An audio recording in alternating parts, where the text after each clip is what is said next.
What's up everybody, welcome back to the channel and welcome to a new video. Now when last we met, I was having the worst day ever, but today I'm having a great day. Why? Because I got to pet a horse and I got to feed a horse and I got some cows to finally come up to me, and trust me, apparently word is spreading around the bovine community that, hey, this guy's all right. So that was cool because I love animals. Okay, the last video ended with me just having a terrible day, and this video picks up with me arriving at the Petro in Phoenix, Oregon. All I wanted to do was go inside to the restaurant, have something to eat, go back to the truck, put on my pajamas, and go to bed. But guess what? Not with my luck. So we're gonna see what happened after I left the Petro. You don't need to see all of that, you just need to see the aftermath. But we got a lot of other stuff to cover as well. In fact, I wrote it down. We get to talk about my meal. We get to hang out under the bridge with some hobos. We get to talk about swift trucking, which is something that truck drivers love to talk about. We encounter a guy with a Komodo dragon. We talk about ELDs and driver logs. People ask me what's an ELD, what's PC, what's this, what's that, how many hours can you... Well, we're gonna talk about that. We go down to Grapevine in California, and if you stick around to the end, we have some lanyap, which is some trucker humor. We got some memes, some Swift memes, so we should have some fun with that, okay? But we also got to take care of some business. You might have noticed that the name of my channel has changed. It used to be Rotolo's Blue Goose, and there was a reason for that. When I first started the channel, YouTube wasn't recommending my videos, so in order for people to find them, they had to go in the search bar and type in the name of the channel, which originally was Life on Wheels. And guess what? When you type that in, hey Jason, I searched and it's just a bunch of people in wheelchairs. I'm like, go figure, Life on Wheels. So anyway, I came up with Rotolo's Blue Goose. You put that in and I'm at the top, and it worked. But now YouTube's starting to recommend my videos and people don't have to search anymore with the search bar. So now I have a new function for the title, and that is to kind of let people know what kind of channel it is. They don't know. Am I some RV jerk? Am I some cross-country hippie guy? Am I some mountain bike freak? I mean, nobody knows, but now Trucking with Jason. Oh, it's an 18-wheeler, he's a truck driver. So that's the function of the name of the channel. Hopefully it works. And now you know, because I know you were just, I'm demanding an explanation. Well, you got one. So hopefully you understand. Gabish? So now we can start the video. We're in Phoenix, Oregon. I just left the truck stop because I was denied a meal because the restaurant was closed. I don't know why. So there's only one thing left to do. Y'all ready? Let's get started. Here's a little map to show you the walk I had to take just to get to this restaurant. Remember, the truck stop restaurant was closed, so I found this was the nearest restaurant to me. I get there, and guess what? I just came all the way from the truck stop to Amigos. It says they close at 9. It's 6:30. I walk in. Sorry, amigo, he said we're closed. So now I gotta find something to eat. I see a sign over here that says cafe. Maybe they're open. Man, I feel like the Griswolds when they get to Wally World and the moose says, sorry folks, we're closed. That means I'm gonna have to eat another frozen dinner.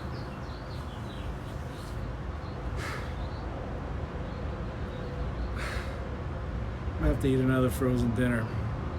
Today has just been, yeah. Well, I stood there a few minutes and thought about it, and I could not bear to have another frozen dinner. I had one earlier in the day for lunch, and it sucked.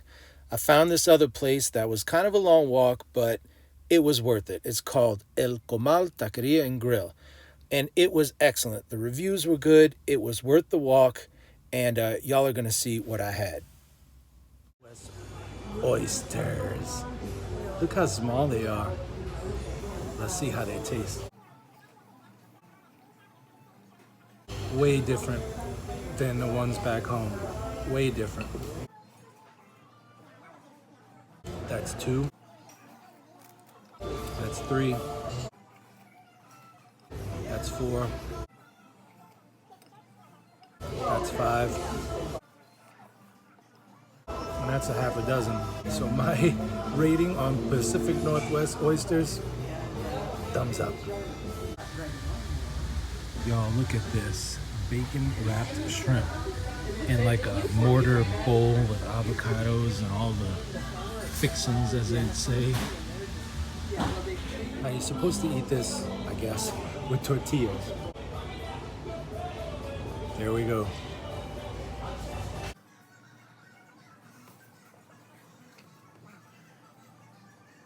After the day I've had, to be able to eat this is so good. I'm ready to release all that stress. Tomorrow will be a new day, and this meal is helping me. This is so good. So what's my rating on the seafood bacon wrapped shrimp molcajete? Thumbs up. So after having a delicious meal, I'm walking back. This is like a 30-minute walk back to the truck stop. And I saw this river. So I decided to come hang out under the bridge by the river. What's that Saturday Night Live thing with Chris Farley living in a van down by the river? I feel like that right now. Uh-oh, I see movement. Okay, there's people that live under this bridge. If they come and kill me, well, I was gonna say if they come and kill me, my body's in Phoenix, Oregon. But I guess if they kill me, they're probably gonna steal my cell phone. So, 1, 2, 3, go! Oh, I got it. The problem is there's a sticky thing with thorns, like grabbing my shirt. Hey, look, crab claws on the stump. How did that get there? Something tells me I shouldn't be here. Okay, I gotta get these stickers off of me.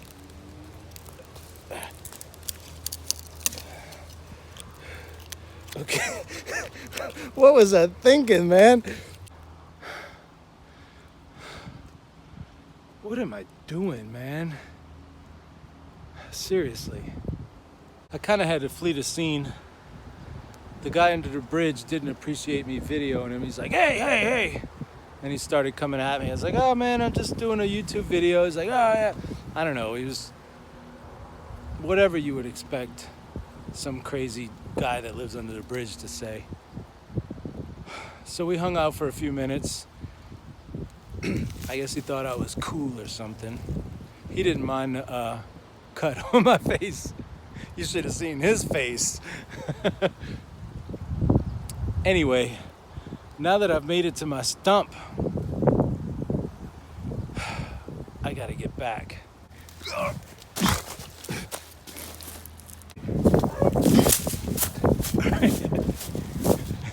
Okay, I made it. Back to the truck stop. All right, next is the Swift section. And if you don't know what I'm talking about, you'll see. The next 2 clips have to do with Swift. So watch the clips and then I'll explain later. All right, watch out now. We got a Swift truck in a tight parking lot. I'm guessing he's delivering to the Dollar Tree in the morning or something. But I'm glad my car's not parked in here. Y'all see that Swift truck? He just passed me up. I have never in my life been... Look at the guy with the Dodge Man. Forget about Swift. What I was going to say is I've never in my life been passed up by a Swift truck. The guy in the black Dodge Magnum, probably 300 miles back, he passed me up. He's got South Carolina plates. Dude had a... what do you call... It's a lizard, 3 feet long, on his dashboard getting the sun. The sun was coming in through the front. I'm like, this dude's got some kind of dragon on it. It was alive. It wasn't a stuffed animal or anything. Just sitting on the dashboard getting his sun. I'm like, what if that thing attacks him while he's driving? And there he is. I didn't look and see if he had his Komodo dragon or whatever on his dashboard. But yeah, Swift passed me up. Well, there's a first for everything. Okay, let's talk about Swift trucking. To my non-truck driving viewers, Swift is the biggest trucking company in America. They're also the most derided, made fun of, insulted, hated, just everything.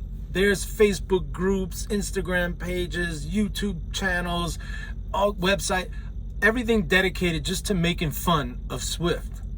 Well, why, you say? Well, when you're number one, you get the most attention and the most focus on you. But also, they kind of earn it, right? Swift has something like 2,500 trucks, and they need people to fill those seats. So they hire the rookie drivers right out of CDL school, put them with a trainer who's only been driving 3 months himself, and try to teach him how to be a professional and send him out there on his own. What happens? They're running into stuff, they're backing into stuff, they're doing stupid stuff at the truck stops. They're just making truck drivers angry. But here's the deal. Swift's not the only mega carrier, and they're not the only company with that business model, so to speak. Knight, England, Prime, Werner, Schneider, US Express. You go down the list of mega carriers, they're all doing the same thing. They all have rookie drivers. So, I don't know, when it comes to Swift, I don't know, maybe I'm too much of a softie and I have compassion. Let me give you a few stories. When I first started driving, we were on I-80 driving through Nebraska, and there's a Swift driver. We couldn't get around him, whatever. The guy comes on the CB. Oh, wouldn't you know, it's Swift, Baba. And he's just tearing up Swift. And I'm thinking, what if that poor Swift driver had a CB? I don't think they have CBs in their trucks. But if he did, it's not his fault. You know, I mean, he's just driving. And I was like, I wouldn't want to hear that. You know, I mean, he wasn't technically doing anything wrong, but yeah, it was a pain trying to get around him. Story number 2. We were on a 3-lane section of an interstate, just happened last week. You had FCC, y'all know Fremont contract carriers, they drive the mid-roof Cascadias with that air deflector on the top. He's in the right-hand lane doing like 62. So Swift is in the middle lane passing him up, but there was a bunch of cars and I'm in the middle lane and there was other trucks in the middle. We're trying to get around. Swift is blocking the middle lane. So finally, traffic starts to thin out. I get to the left and I'm like, oh, it's a Swift driver. And I'm driving. And of course, when you get side by side with him, I look over, I got to give him that look, you know. And the dude's just looking. He's got the same look on his face that I have on my face when I'm trying to get around somebody and I got super trucker on my ass. He's trying to do 75, 80 miles. And I just want to get in front of this guy and get over. And I thought, how is he any different than me? My truck goes 5 miles an hour faster than he does. I've got a little more experience than he does, you know. Last story. Remember a couple of videos ago, I told you about the rookie Werner driver that was trying to back into a spot, couldn't get it. He actually humbled himself, and I got out to help him. And he's like, will you just do it for me? I said, all right, man. I drove around in his truck, but the whole time I'm explaining, okay, look, I'm setting up like this. See where I'm gonna start cutting the wheel, but and the whole he's like, he wanted to learn. And it made me think, like, those 3 stories, we all started from somewhere, right? We were all rookies. Nobody, I don't care if you've been driving for 40 years and you can't wait to tell me about it at the diner. When I started, save it. But you couldn't do a 90-degree alley dock on your first day of driving. You know what I'm saying? And neither can they. They're trying to make a living, the same living that I'm making, that we're making, driving trucks. And they're learning. Most of them want to learn and be professionals and be better at it. Now, we all know that there are some who don't.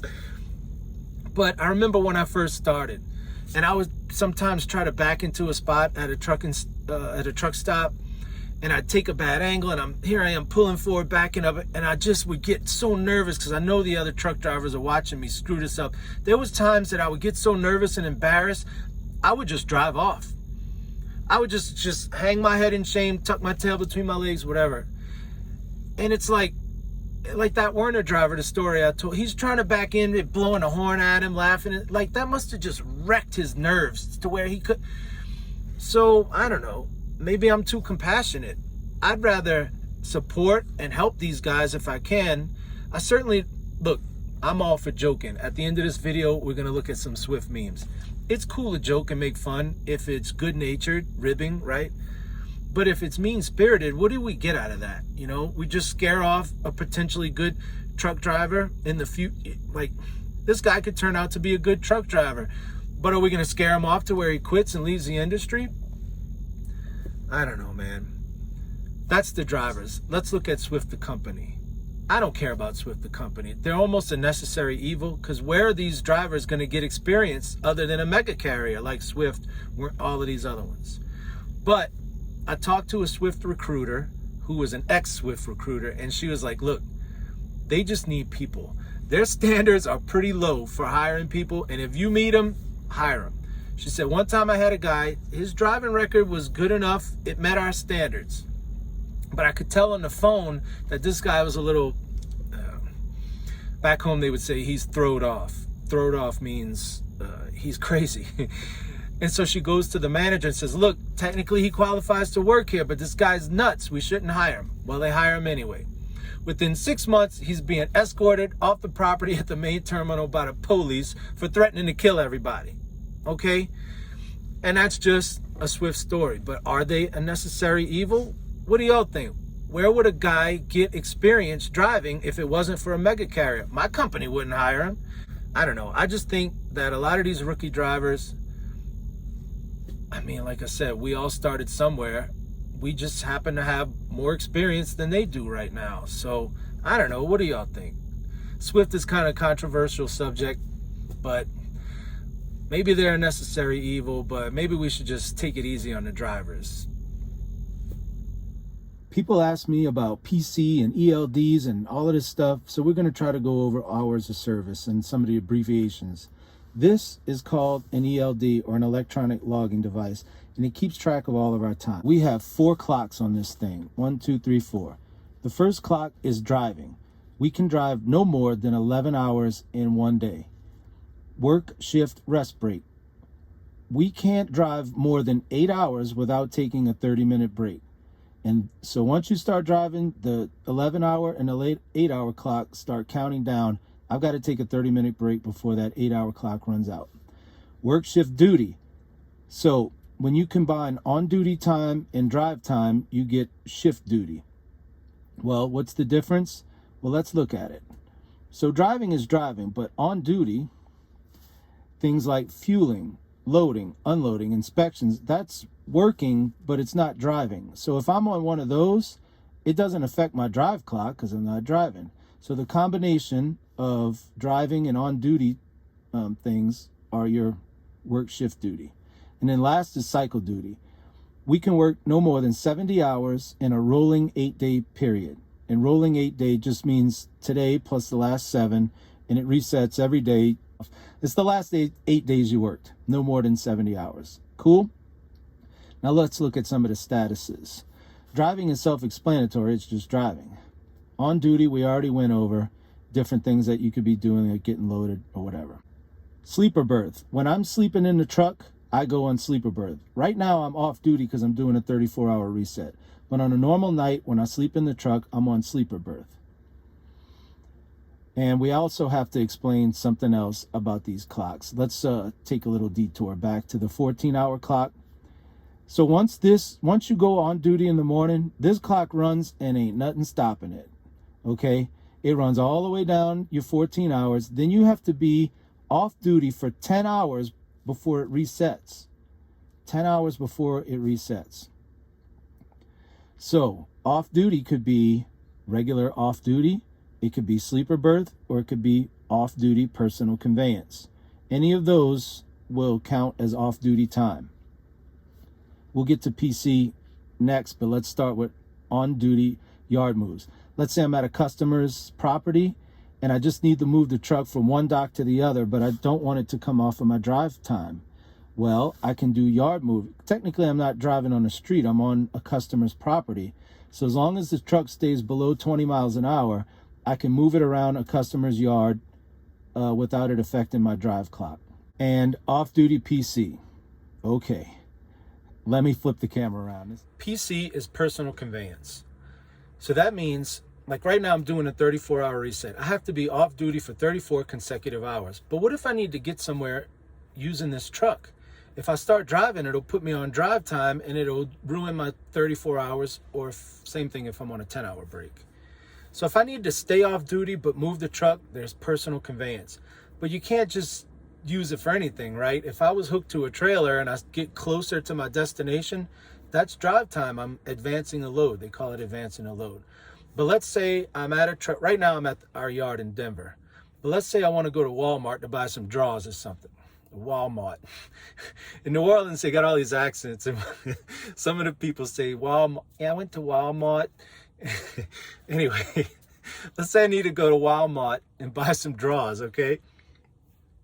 Well, I would go on personal conveyance. That keeps me off duty. It doesn't ruin my 34-hour consecutive break or a 10-hour one, but I can move the truck. But typically you want to start and end personal conveyance in the same spot to show that you didn't advance the load. Cool? I know it's a lot, and there's other things that I didn't cover, like the 8-2 sleeper berth or the 7-3 sleeper berth or the 16-hour short haul exemption or the inclement weather exemption. But that's for another lesson, another video. But that's the basics of it. What is going on? Another Swift driver just passed me up.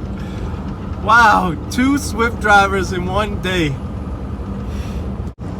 I've seen trucks, trailers on the side burnt up that they caught on fire because their brakes were so hot. They kept mashing on the brakes and they started smoking, kept mashing them, caught on fire and burnt the whole trailer. But that ain't gonna happen to me. And it's not because I'm so smart or look at me, I'm a great truck. I'm not a great truck driver. I've just been over Grapevine enough times to know how to handle it. When you see the guys whose trailer's on fire, it's probably their first time on Grapevine. You approach it slow and you're good to go. Put that on a t-shirt. Approach it slow and you're good to go. Here comes Werner. So Werner's about, I got passed up by 2 Swift trucks, a night truck, K-N-I-G-H-T, and Werner's passing me up now. You're gonna see him pass me in a second.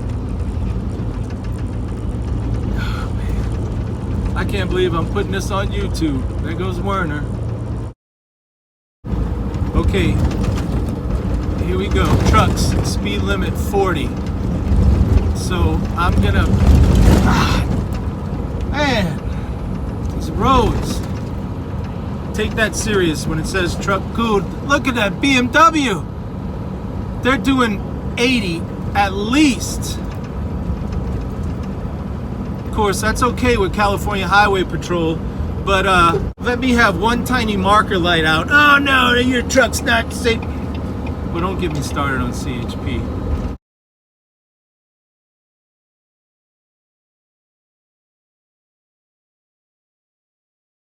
This is the really bad part. You've just gone down 10 miles or so of grades that you can handle, but if you've been on your brakes the whole time and you get to this part, that's when you start overheating your brakes. Luckily, I haven't touched my brakes for that whole time because I've just been riding slow, letting the Jake brake do its work.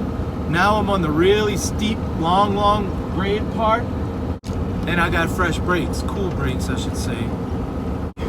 So as you're speeding up, this is how I do it to save my brakes. I'm at 50 miles an hour right now. So I'm gonna hit the brakes hard. 1, 2, 3, 4, and let off. So 5 seconds of braking, I slowed down to 39 miles an hour. Now I can just coast and now my truck will keep speeding up because Jake's not gonna hold me. But the whole time it's speeding up little by little, my brakes are cooling off. I think the trick is you can't ride the brake. You know, that's what overheats them. Look, I don't smoke my brakes, so I guess that process works. So, I don't know. I'm sure there's more than one way to do it. That's the way I do it, and I don't smoke my brakes, so I'm gonna keep doing it that way. But yeah, this is the last big hurrah here. I can see the bottom of it down there, which is where my exit is. I'm 1.6 miles from my exit. I had a Schneider truck pass me up earlier. So I got passed up by 2 Swift trucks, Knight, Werner, and Schneider. Wow. So that's my video. I hope you like it. It's running long, but I promised you some trucker humor and some Swift memes, so we're gonna get to it. But before we get to the Swift memes, I had a couple of like DOT ones. We were talking about the logbooks earlier. I explained the ELDs, so that's what this first one is.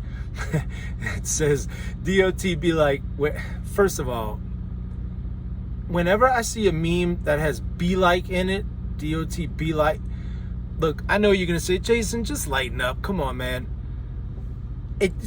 Seeing be like makes my skin crawl. Why couldn't it say DOT is like where you headed? Moving on. DOT be like, where you headed? Probably to jail after you see my logbook. Because some drivers falsify their logs. Okay, I like this one too. You got a picture of this beautiful, immaculate truck. Can be put out of service for just about anything. And in this raggedy car. Nothing to see here, move along. Man, that's so true, man. With DOT, like every truck driver is like, yep, I get it. Okay, let's get to some Swift ones. This first one. When you don't see a Swift truck, but you know they're around. This is Hood laying in the parking lot. How about this one? I fear no man, but this has me worried. Trying to cross in between two Swift trucks. I like this one too. What's the difference between a Swift driver and a toilet? A toilet can back up.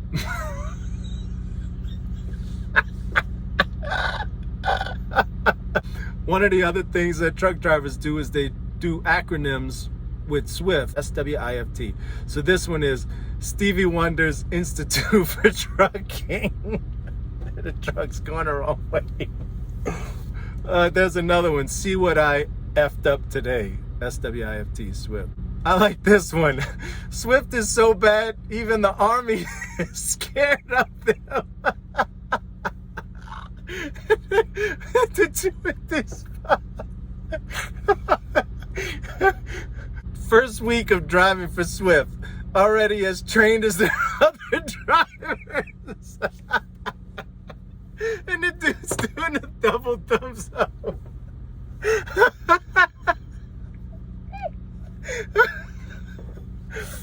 All right, y'all. That's enough making fun of Swift. I don't know where these people come up with this, man. But so that's my video. I hope you liked it. I hope you watch the next one. Thank you for watching. And until we meet again, this is Jason signing out.